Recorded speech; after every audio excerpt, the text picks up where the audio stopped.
Buenas noches amigos, bienvenidos a este encuentro y les agradezco mucho su escucha, su atención para las conferencias de Universidad de la Familia.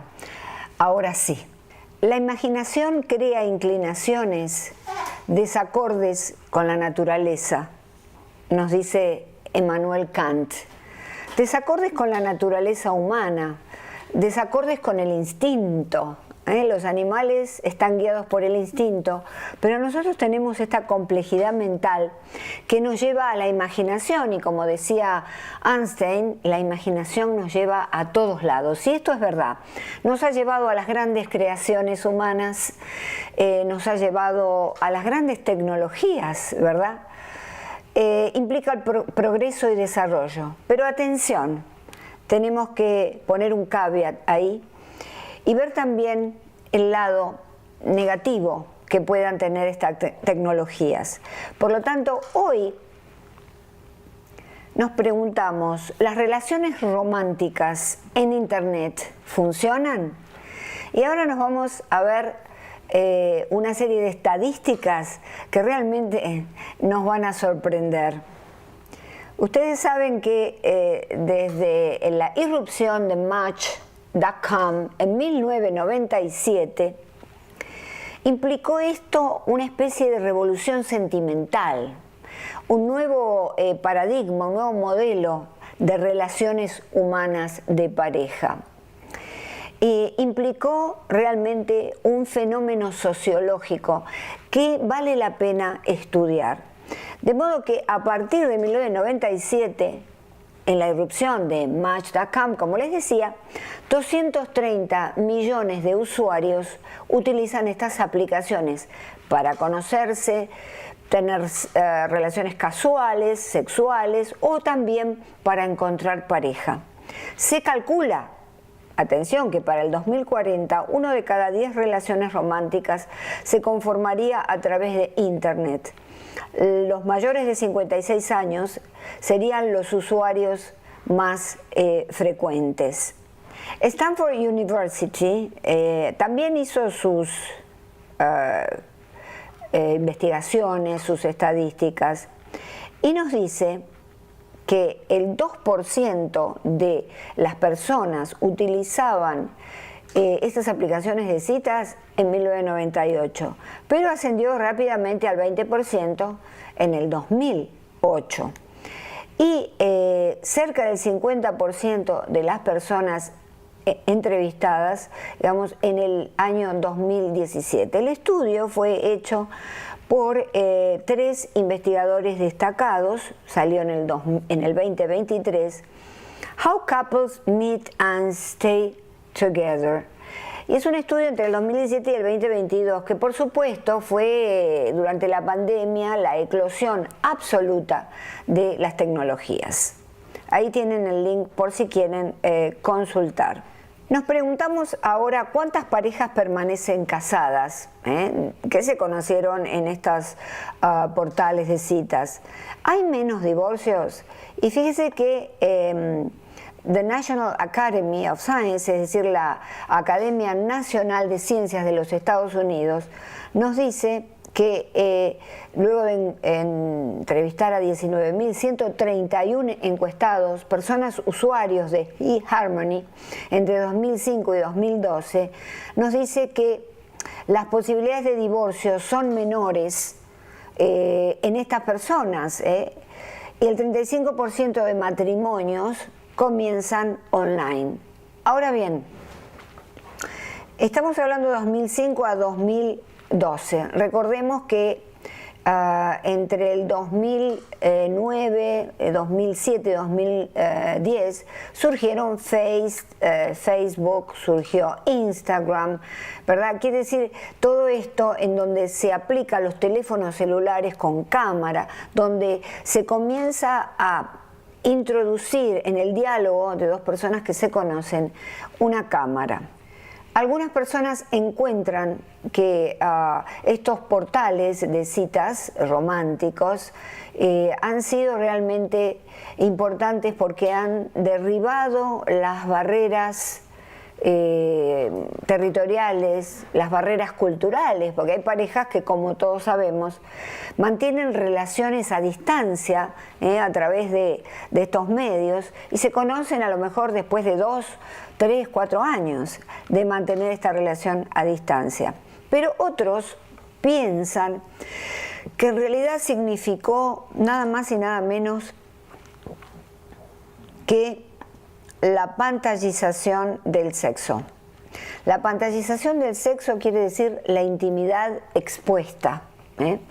La intimidad que antes, digamos, en esta dinámica erótica de una pareja, solamente se muestra para ellos en el ámbito de un dormitorio, de un lugar.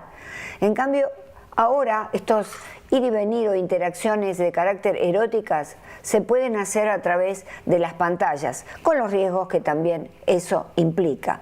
Si les parece esto una exageración, fíjense que Elon Musk en este año, en julio, dio a conocer chatbots eróticos de inteligencia artificial.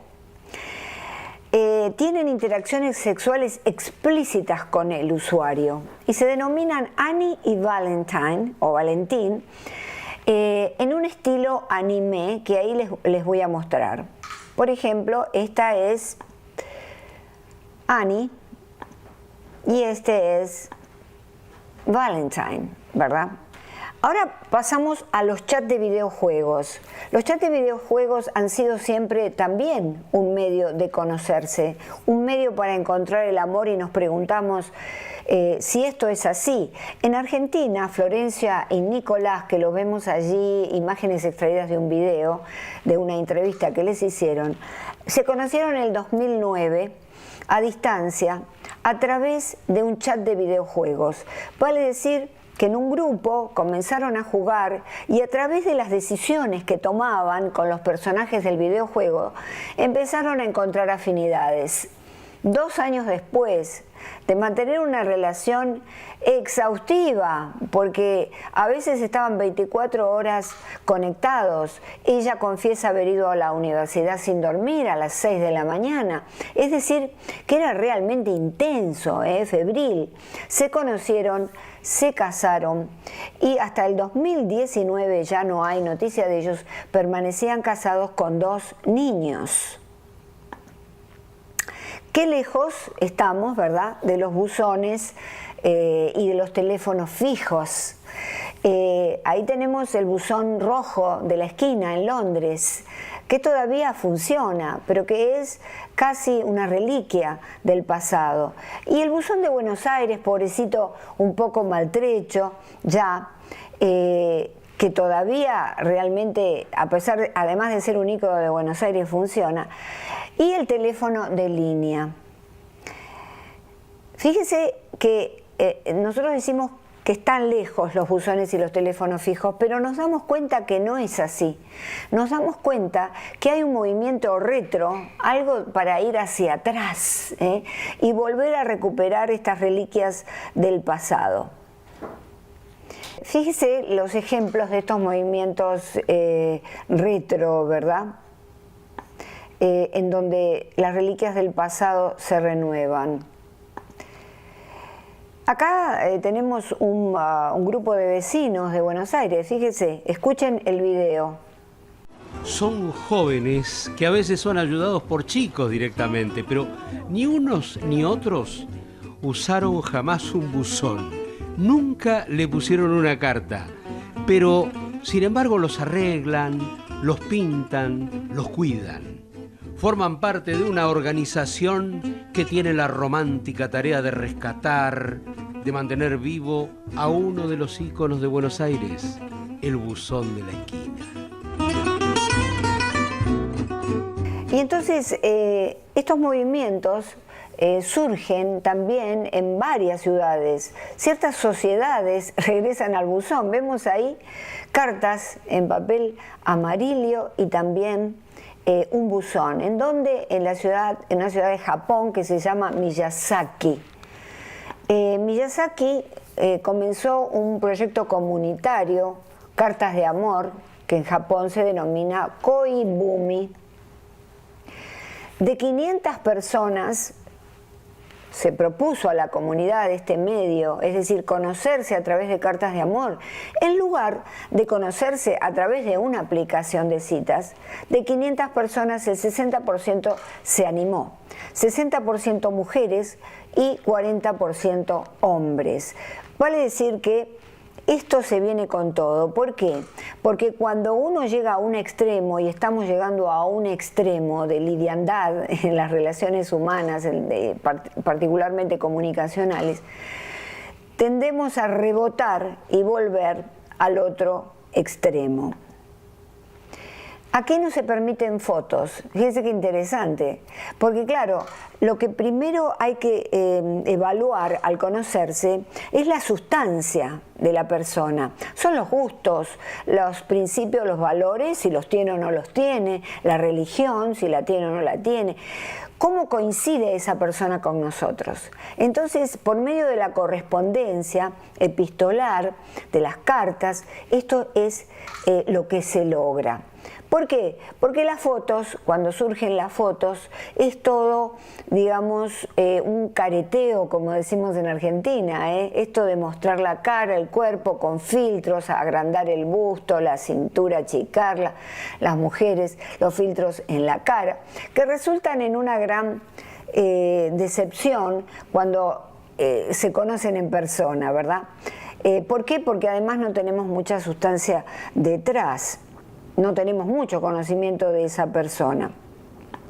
Fíjense que acá en los Estados Unidos la empresa Tinkan, cuyo cofundador es Chet Kittleson, ha creado un teléfono sin pantallas ni acceso a Internet.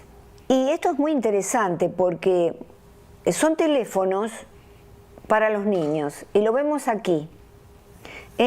Tienen el famoso cable espiralado, donde nosotros al hablar con los teléfonos fijos, recuerdan aquellos que los tenían, lo enredábamos en el dedo y nos pasábamos horas hablando con aquella persona que nos gustaba. Pues ahora es para darle a los niños, que solamente no tienen, digamos, internet, sino que pueden comunicarse a través del wifi de la casa con ciertos teléfonos que aprueban los padres, con la familia, con los amigos. Y también se les da a través de esto una manera de intimidad, pero de intimidad controlada. Y acá vemos en la fotografía a los dos fundadores de esta empresa Tinkan, que tiene muchos otros productos, disfrutando de conversaciones con los teléfonos fijos. La generación Z también se aburrió de las aplicaciones de cita. Nacieron entre 1997 y 2006.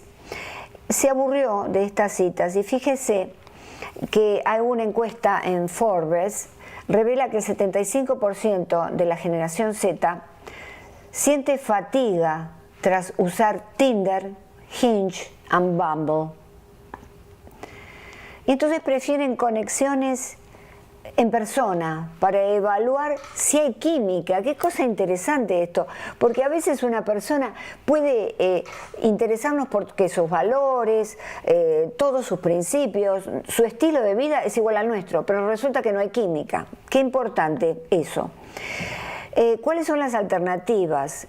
Max Gómez, que es un influencer, realiza además unas reuniones que se llaman champagne y grilletes, para que la gente que está soltera vaya allí, disfrute y una copa de champán y conocerse.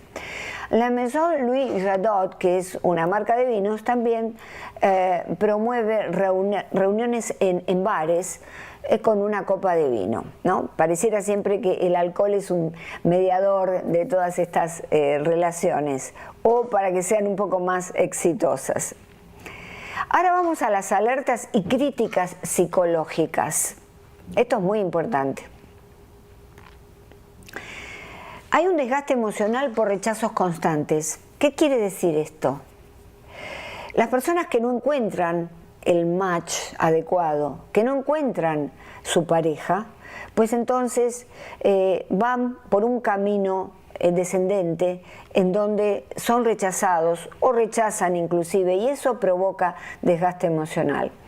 Baja autoestima por comparación social, y acá intervienen las pantallas, por eso la importancia de regresar un poco a lo anterior.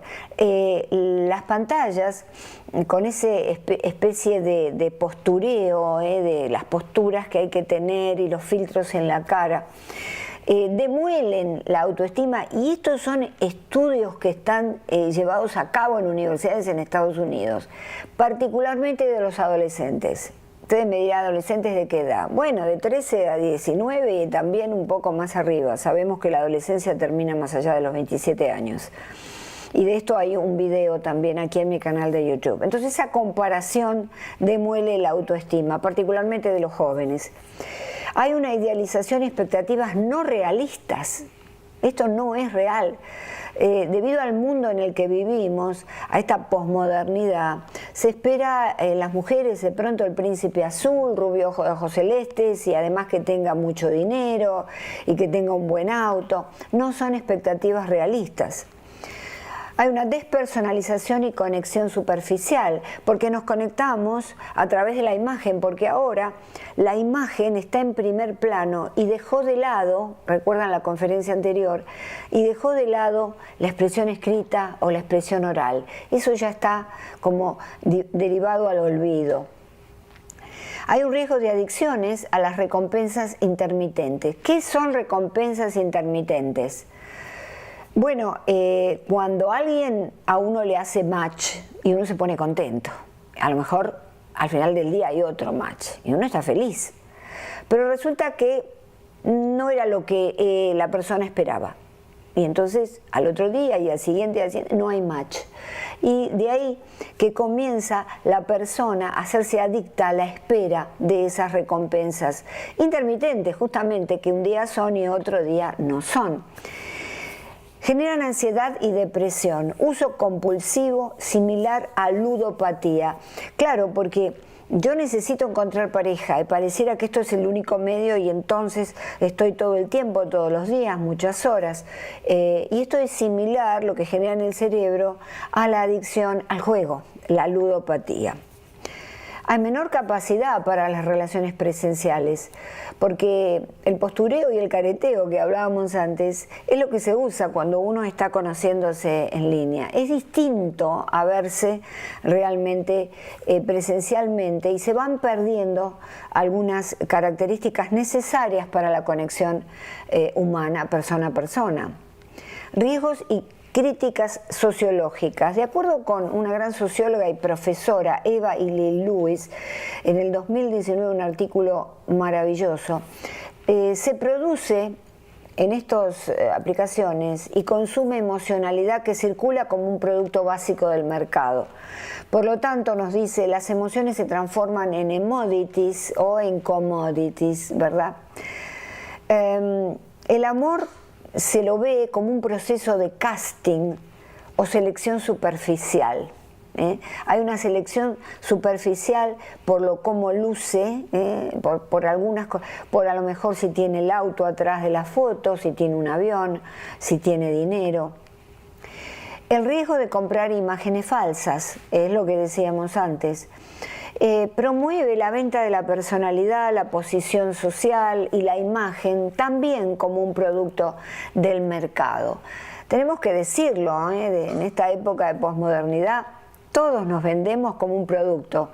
Recordemos La Sociedad del Espectáculo, un gran libro de Guy Debord, que decía que somos una sociedad del espectáculo no porque vamos al teatro o al cine con frecuencia o vemos películas, sino porque nosotros mismos nos hemos transformado en espectáculos a vender y a ofrecer a los demás. Y estas aplicaciones de citas sin duda no son una excepción. Hay una sobrecarga de opciones. Hace mucho tiempo le preguntaron a Humberto Eco, una muy buena entrevista conducida por el doctor Mariano Grondona, cómo se adaptaba él a las condiciones de Internet, ¿no?, que ofrecen tantos productos. Y él decía, yo busco un artículo y me salen 200 artículos, ya no tengo ganas, ya me aburrí. ¿Qué es lo que le pasa a mucha gente? Cierro la computadora. Es decir, hay una sobrecarga de opciones también para elegir pareja. Todos conocemos a alguien que se ha casado a través de estas aplicaciones, pero atención, los que más han durado son los que se conocieron hace 20 años, más quizá. No los recientes vemos que hay otras, digamos, indicadores sociales en juego. El mito de la media naranja o mito de los andróginos, ¿qué es? Y esta es de alguna manera para concluir. Platón escribió hace mucho tiempo El banquete o del amor. Y en un banquete él hacía hablar a distintos personajes durante una comida. Uno de los personajes principales era Aristófanes. Y Aristófanes comentaba que en el origen de los tiempos los hombres no estaban sueltos, varones por aquí, mujeres por allá, sino que había andróginos. ¿Qué es un andrógino? El que tiene, decimos hoy, características de mujer y de varón. Y decía que eran unos seres redondos con 4 piernas, 4 brazos y 2 caras. Pero claro, eran personas que esa completud, estaban tan completos que eran prepotentes, irascibles. Y entonces Zeus, el dios del Olimpo, recuerden que esto es un mito, decide, ahí ya lo vemos, como los parte en 2. Existían 3 clases de andróginos: varón-varón, mujer-mujer y el andrógino heterosexual varón-mujer. Se dice que desde entonces se encuentran y se tratan de encontrar y de buscar esas 2 mitades que han sido en el origen de los tiempos divididas. Es en realidad un mito sumamente romántico que explica un poco esa atracción y esa búsqueda que tenemos todos del amor, de la media naranja, podríamos decir. Y atención, la media naranja no tenemos que ser mitades, pero sí somos seres completos que buscamos otro ser completo. ¿Para qué? Para unir nuestras completudes, para hacer una unión, pero una unión en donde no hay carencias de uno o de otro. Entonces, ¿cuál es la enseñanza del día de hoy o la reflexión que les dejo?